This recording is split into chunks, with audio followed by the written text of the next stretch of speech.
23 de octubre de 2022, nuevo mes, nueva semana. Bienvenidos a Contacto Directo, un gusto que nos acompañen. Nuestros invitados de hoy son el Teniente Coronel Juan Zapata, Ministro del Interior.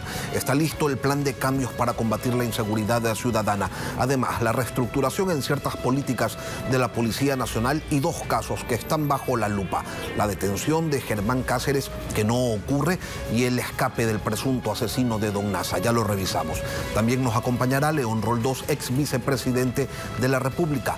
Lula da Silva gana la primera vuelta en Brasil, pero Jair Bolsonaro lo obliga a ir a un balotaje. Y ahí quedan los votos flotando del resto de candidatos. 9 de una papeleta de 11. Estos votantes son los que definirán el futuro del Brasil, más los cambios de estrategia. Si Bolsonaro repite o si Lula retorna. Empezamos. La actualidad, los protagonistas, el análisis y la información en Contacto Directo.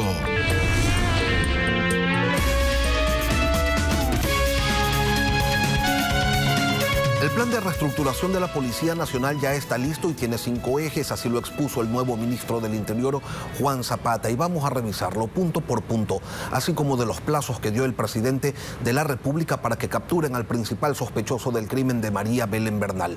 El tiempo se terminó y Cáceres continúa prófugo. Ministro, buenos días, bienvenido a Contacto Directo. Buenos días, Lenín. Siempre es un honor conversar con usted y con todo el país. Un saludo cariñoso.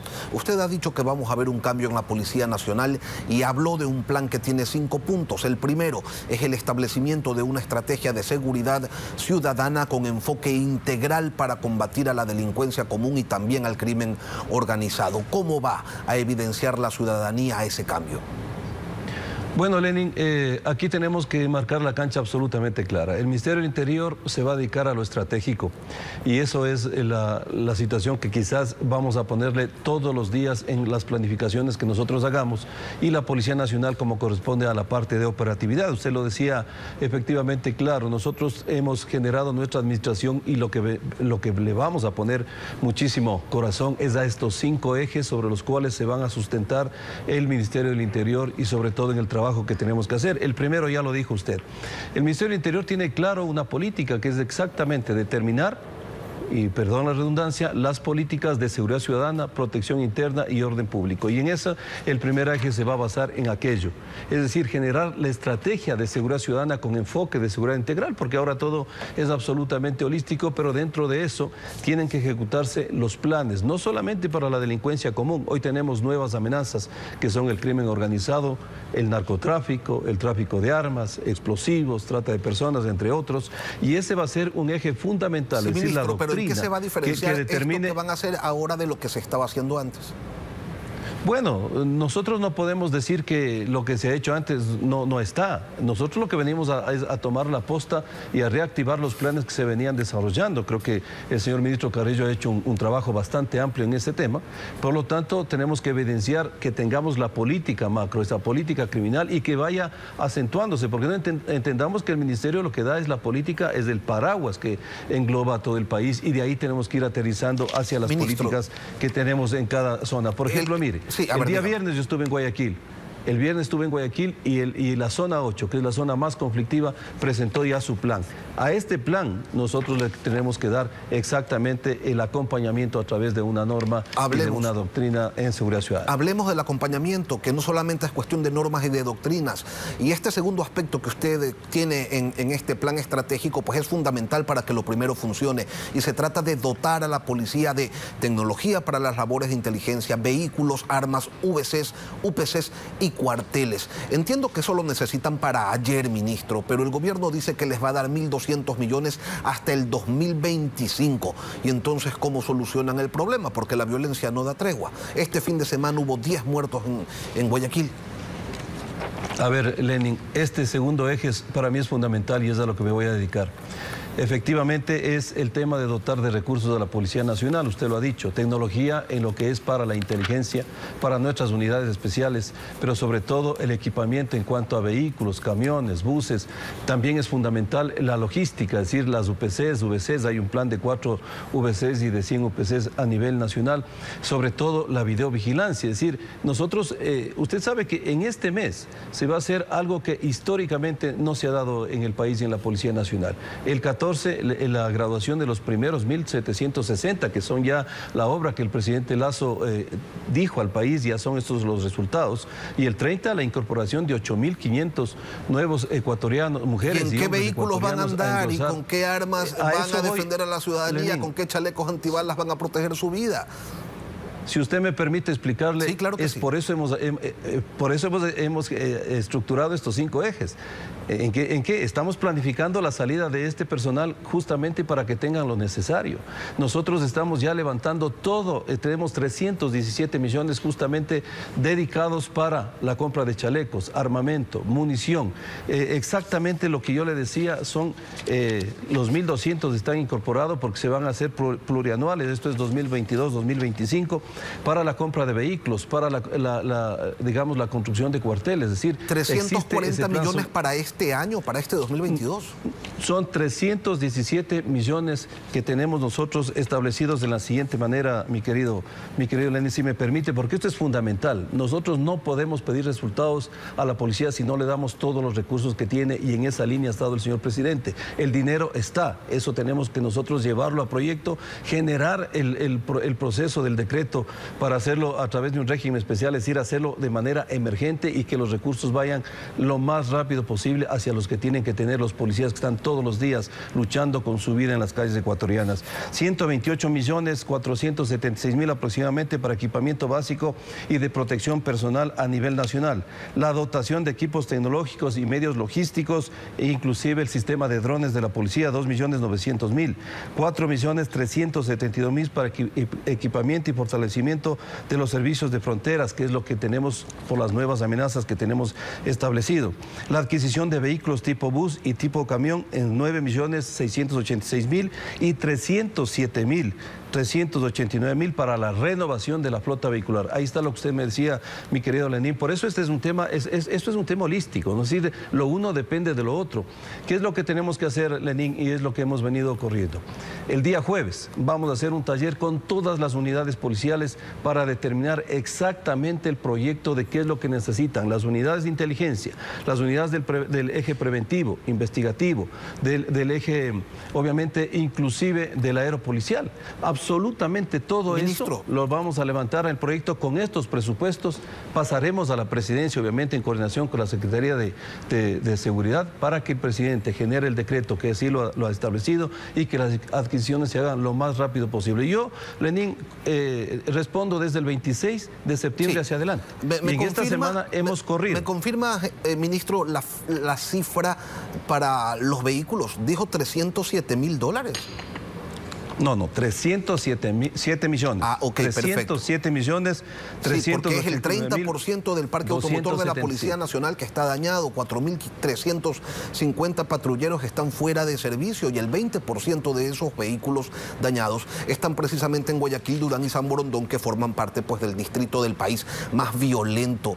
Y ya es obvio, ¿no? Si los policías no se pueden movilizar, pues no pueden hacer su trabajo, y qué bueno que se destine esa cantidad de dinero y qué bueno que se vaya a hacer la adquisición de manera urgente. Ahora, en un tercer punto, ha dicho usted, ministro, que se tiene que reformar el Código Orgánico de Entidades de Seguridad Ciudadana y de Orden Público. Entiendo que eso es para poder establecer sanciones de manera más ágil cuando algún integrante de la Policía Nacional cometa, pues, una contravención o un delito.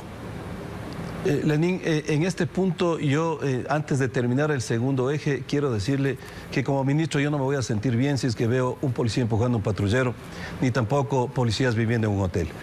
En el caso de los policías de Atacames, en noviembre empieza la construcción ya de su cuartel y hemos generado también el día miércoles, porque recuerde también, Lenín, es importante decirle al país, existe esta división el 30 de marzo a través del decreto ejecutivo del Ministerio de Gobierno y el Ministerio del Interior. Por ejemplo, estamos en este momento en un estado de transición.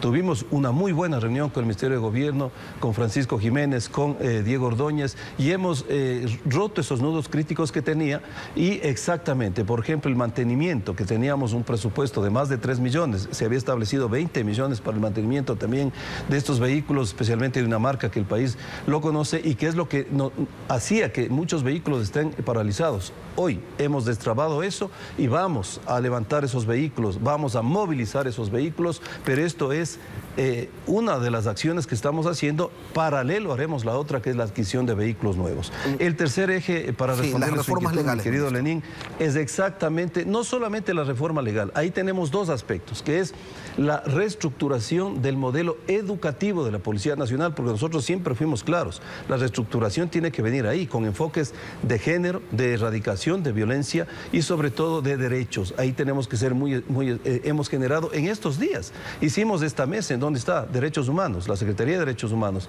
la Policía Nacional, el Ministerio del Interior, y vamos con este acompañamiento de entes internacionales reconocidos como ONU Mujeres para que nos den y nos garanticen sobre todo que esto funcione. Y es más, Lenin, los 8.500 policías que van a ingresar a finales de este mes ya entrarán con esta malla curricular. Ese es el reto. Y ahí viene también este tema de las reformas del régimen disciplinario de COESCOP. No puede ser posible, mi querido Lenin, que nosotros para faltas graves tengamos que esperar 45 días en un debido proceso que se vuelve una norma excesivamente garantista, que ha sido y se ha convertido en la cómplice de lo que hoy tenemos en un sector de policías, porque las generalizaciones no son buenas. No podemos generalizar que toda la policía está complicada. Ministro, es este sector que requiere que la norma sea efectiva, como era antes. Se le quitó la posibilidad en una institución jerarquizada a que el mando y la disciplina se lo vaya haciendo a través de los más antiguos. Ministro, hoy tenemos 40, en el mejor de los casos, Lenín, puede durar hasta 60 días.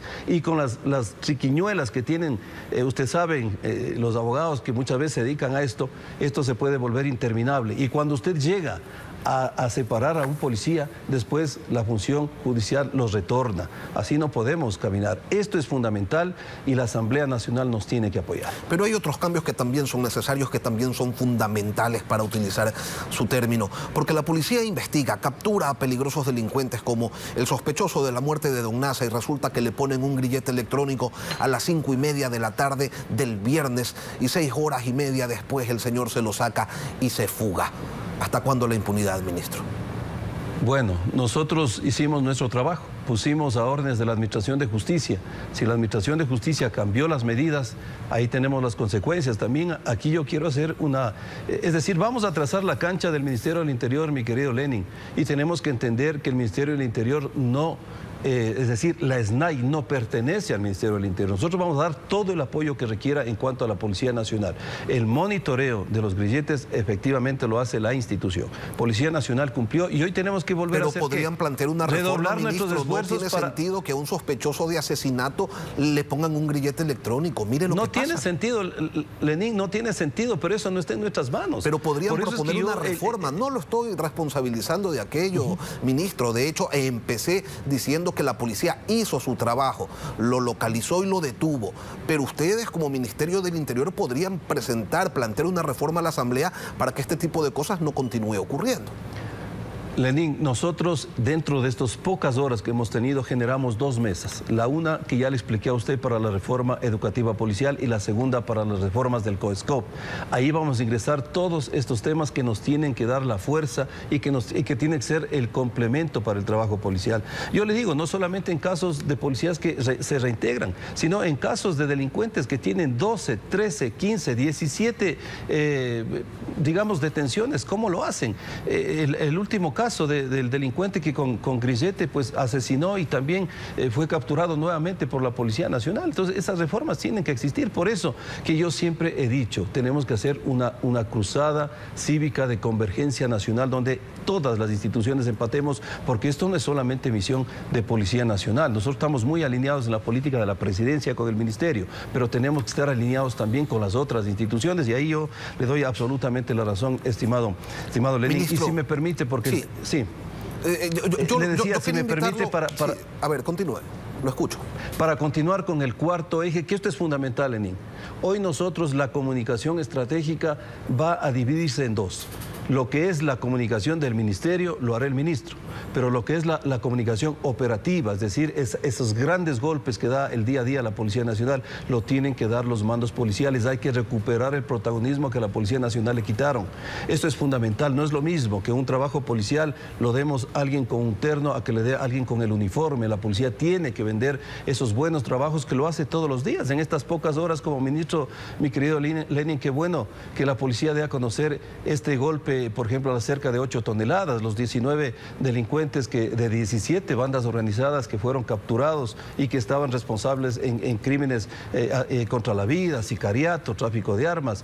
Miren, por ejemplo, también ya se dio a conocer el tema de la alias Diabla, ¿no?, que era la responsable de las extorsiones. Ministro. Hoy el país va a conocer un tema muy importante, sobre todo de la captura de aquellos que estaban extorsionando jueces y fiscales. Ese es el trabajo de esta policía profesional que, le vuelvo a insistir, Lenin, la tenemos que apoyar, porque una policía fortalecida puede enfrentar, como el país quiere, al crimen organizado. Por lo tanto, eso se va a dividir. Y dentro de este eje, mi querido Lenin, viene el concepto de la policía comunitaria.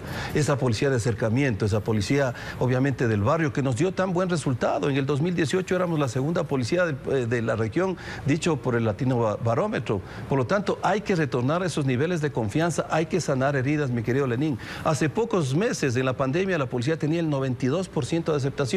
Lo tenemos que volver a hacer. Sí, estamos conscientes que estos hechos, que el país lo conoce, que nos ha indignado a todos, que son impresentables, tienen que ser sancionados con el máximo rigor, pero también tenemos que entender que el día a día la policía necesita enfrentar a una delincuencia cada vez con recursos, ¿no? Y ya que usted toca el tema, terminó el plazo para ubicar y capturar a Germán Cáceres, plazo que le dio el presidente de la República al comandante de la policía, Fausto Salinas.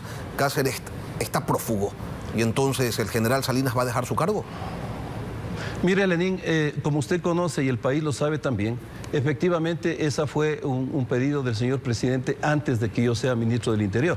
Por lo tanto, es una decisión que el señor presidente lo hará conocer, no sé si a través de un comunicado en estas próximas horas. Yo respetaré mucho la decisión del presidente, nosotros estamos muy alineados en esos conceptos. Sin embargo, hemos conversado también que en este es el momento de fortalecer y tener la policía completa. No podemos descabezar ni tomar decisiones, como le vuelvo a insistir, con cabeza caliente. Y la decisión que tomó el presidente es muy adecuada en el tema de solicitar las bajas, porque es, o la ¿Y alguien la presentó? Porque eso es...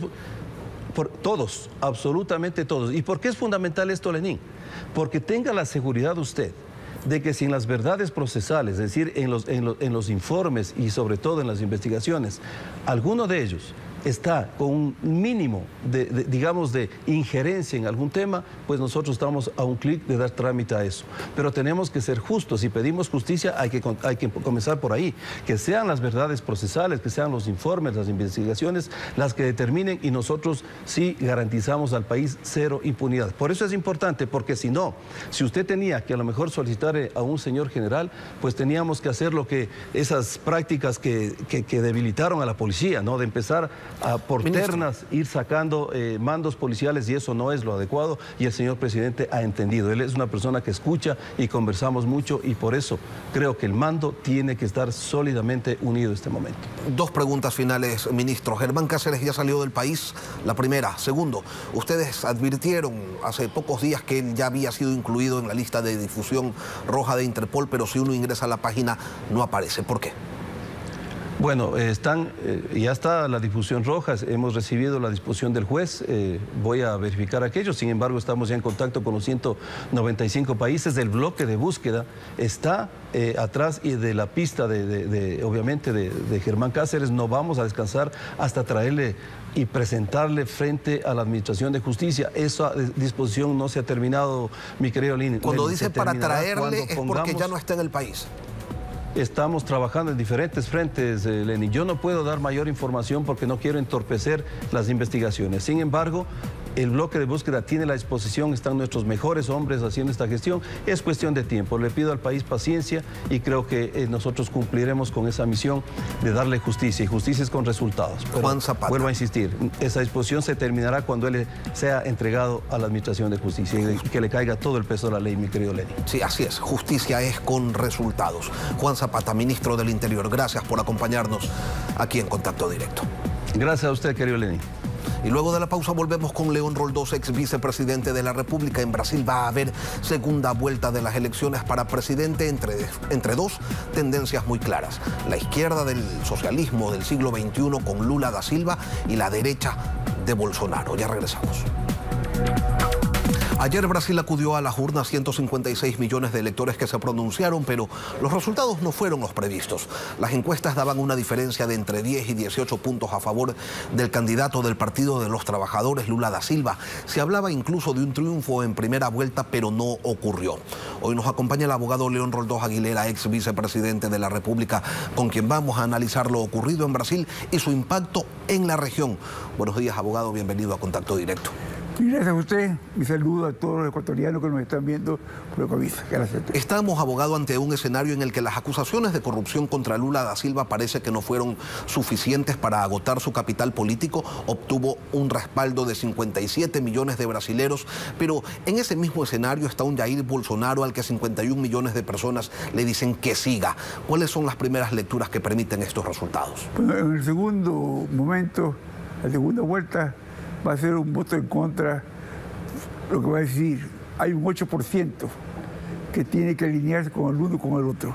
Y más va a ser la crítica a uno, va a pasar de la crítica al otro. Eso es lo que va a pasar al final. ¿Por qué? Porque hay lo inmediato.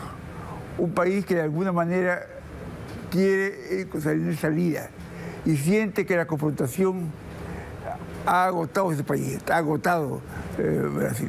Lula representa un proyecto político muy estructurado, Bolsonaro no, pero Bolsonaro tiene el poder y tiene un discurso agresivo contra Lula. Ahora, la diferencia, como usted decía, es de 6 millones de votos entre los candidatos, pero quedan 15 millones de votos de quienes votaron por otros candidatos, así como de los votos nulos y no válidos. Yo le pregunto, abogado, la disputa ideológica... 6% de la diferencia. Sí, ahora, ¿la disputa ideológica tendrá peso a la hora de definir al nuevo presidente o la gente votará apuntando hacia lo que usted señalaba, a lo pragmático, depositando esperanzas en quien le haga el ofrecimiento más claro para solucionar sus problemas? Es lo pragmático. Y cómo puede tumbar al otro. Eso es lo fundamental. Son 8% que tiene que decidir. ¿Y la corrupción, las denuncias de corrupción en contra de Lula? Pesa. En otras circunstancias Lula debió haber tenido esa diferencia de 14 puntos y no de 4 o de 5 puntos frente a Bolsonaro. ¿Y ese peso puede incrementarse en estos 28 días que quedan? Claro, todavía habrá naipe que sacar. Y eso se va a dar en Brasil. Se va a dar en Brasil con rotación a nivel regional, porque es una plaza que va a definir una tendencia en la región. Y ya vamos a eso, pero antes, Lula ha dicho que este tiempo que resta hasta el 30 de octubre en que se realice la segunda vuelta es solo una prórroga de su triunfo electoral. Bolsonaro, en cambio, ha señalado que le preocupa que Brasil siga el camino de Colombia, Argentina, Venezuela y Nicaragua. Ese exceso de confianza de Lula da Silva, según algunos analistas, le terminó pasando factura. ¿Cuál es su opinión? No, yo creo que fue a favor de él, porque fue tan seguro de que iba a ganar en primera vuelta que convocó mucha votación en primera vuelta. Si no hubiera convocado a tanto, la diferencia no hubiera sido esta. Solamente por los dos no votó el 8% de todos los que fueron a la Junta, nada más. Significa que el país ya hizo una primera vuelta anticipada, lo que sería la segunda vuelta, porque no llegó a más del 50%. Ahora, Bolsonaro ha ganado las dos cámaras del Congreso, no tiene mayoría, sin embargo. ¿Eso es un punto a favor? Yo creo que en Brasil no tanto. Yo creo que la estructura de gobierno de los estados, de los gobiernos por estado y el gobierno federal es diferente que el Ecuador, muy diferente. En Sudamérica, a más de Luis Lacalle, en Uruguay, Mario Abdo, en Paraguay, Jair Bolsonaro en Brasil y Guillermo Lasso en Ecuador, ¿se puede decir ya que la izquierda está de vuelta? A ver, yo no lo firmaría. Yo creo que hay cuadros de izquierda que han regresado al poder, pero en cambio con algunas debilidades. Yo creo que, por ejemplo, en Chile, lo que está viviendo el presidente de Chile no es lo que él esperaba. En Bolivia hay contradicciones entre el presidente y Evo Morales. En fin, en el caso de Colombia estamos por ver qué pasa con Petro. O sea, yo no llegaría a esa definición, pero creo que sí pesa mucho, lógicamente, cuando un gobierno comete errores, que los contrarios tengan una opción de poder. Justamente eso le quería preguntar, abogado. ¿Se podría decir que ese retorno de la izquierda ocurrió en Argentina, por ejemplo, ¿no? Luego de... Sí, pero por un fracaso en términos económicos. Totalmente de acuerdo. Pero ese retorno de la izquierda no es sino el efecto de los errores de quienes dijeron desde otra orilla política que podían hacer un mejor trabajo. En parte sí, porque se votó por eficiencia. En el Ecuador no se votó por la ideología de Lasso de derecha, de centro, no. Se votó porque era un empresario eficiente, por ejemplo. Por eso se votó, no por ideología. Y Correa tiene un discurso de ideología que en la práctica es de un grupo de poderes. ¿Ya? Más ideológico suena, entre comillas, el discurso de Issa, por ejemplo. Ahora, este retorno de la izquierda o esta recuperación de la izquierda de espacios que habían perdido, ¿es solo el efecto del movimiento pendular de la política o es que pese a los errores de la izquierda y también de la derecha, no hay un outsider en nuestros países capaz de entusiasmar al electorado? Eso no se ve así. Pero ojalá no lo haya para crear estos liderazgos que han pervertido la región. Ojalá no lo haya. Que haya racionalidad, que haya sensibilidad. Eso ojalá sea. Ahora, claro, pero ¿cómo salimos, abogado, de esta suerte de encrucijada en la que nos encontramos entre populismos de izquierda y de derecha? A ver, yo creo que intentando pedir transparencia y sobre todo pedir comportamiento serio de los actores políticos. En el Ecuador inclusive hay una degradación, por ejemplo, en la conducta de actores políticos. Yo creo que eso es fundamental. Ahora, un eventual triunfo de Lula da Silva, ¿cómo dejaría a Guillermo Lasso en la región? ¿Un poco más solo? Vea, yo creo que la relación con Brasil no significa para el Ecuador tanto que impacta en el gobierno de Lasso. Yo creo que Lasso tiene que construir su espacio para el tiempo que le falta, construirlo con austeridad que en las palabras, con austeridad que en la inversión, con transparencia en las cifras de la economía ecuatoriana. Con eso tiene que hacer, eso. Yo creo que Lasso tiene la oportunidad de terminar los 4 años si tiene rectificaciones fundamentales en su gestión de gobierno. ¿Y usted ve que hay esa intención de rectificar? Porque hay muchos que dicen que el presidente no escucha. Bueno, yo no podría asegurar que escucha o no escucha, pero sí lo digo públicamente, lo digo bien en mi columna. Este país necesita rectificaciones ya, necesita austeridad en todo, austeridad en las palabras, austeridad en los gestos. Tiene que haber relación de gasto, pero tiene que haber transparencia, y eso no hay en el Ecuador. León Roldós, ex vicepresidente de la República. Gracias, abogado, por acompañarnos hoy aquí en Contacto Directo. Una pausa y volvemos. Aquí concluimos el programa de hoy. Mañana más entrevistas en Contacto Directo.